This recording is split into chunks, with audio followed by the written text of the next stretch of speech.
વડોદરામાં જર્જરિત ઇમારતોનો મુદ્દો ફરી એકવાર ચર્ચામાં આવ્યો છે. ઐતિહાસિક ખંડેરાવ માર્કેટ પાછળ આવેલા ફ્રૂટ બજાર વિસ્તારમાં જર્જરિત હાલતમાં રહેલા મકાનો સામે પાલિકાએ કાર્યવાહી હાથ ધરી છે. તાજેતરમાં આ વિસ્તારમાં આવેલા જર્જરિત મકાનોનું નિરીક્ષણ કરવામાં આવ્યું, જેમાં પૂર્વ કાઉન્સિલર નીતિન પટેલ સહિત પાલિકાના અધિકારીઓ ઉપસ્થિત રહ્યા. નિરીક્ષણ દરમિયાન જ એક જ જર્જરિત મકાનનો ભાગ અચાનક ધરાશાયી થતાં વિસ્તારમાં દોડધામ મચી ગઈ. મળતી માહિતી મુજબ ઘટના સમયે નજીકમાં બાળકો રમતા હતા. સદનસીબે કોઈ જાનહાની કે ઈજા થઈ ન હતી, જેના કારણે લોકોએ રાહતનો શ્વાસ લીધો.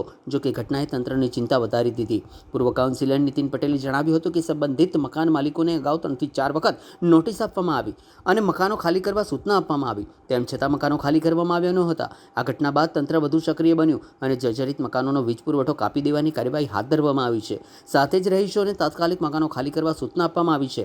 પાલિકા દ્વારા વરસાદી મોસમને ધ્યાનમાં રાખીને શહેરની અન્ય જર્જરિત ઇમારતોનું પણ સર્વેક્ષણ અને નિરીક્ષણ કરવામાં આવી રહ્યું છે, જેથી કોઈ મોટી દુર્ઘટના ન સર્જાય તે પહેલાં જરૂરી પગલાં લઈ શકાય.